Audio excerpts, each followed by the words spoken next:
নতুন একটা গান নিয়ে আসতেছে।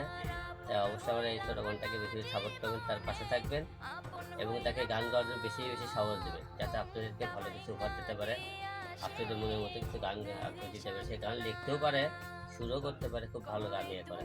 তাই আমি আশা রাখবো আপনার সবাই তাকে সাপোর্ট করবেন, বেশি বেশি পাশে থাকবেন এবং বেশি বেশি তার গানগুলো শেয়ার করবেন।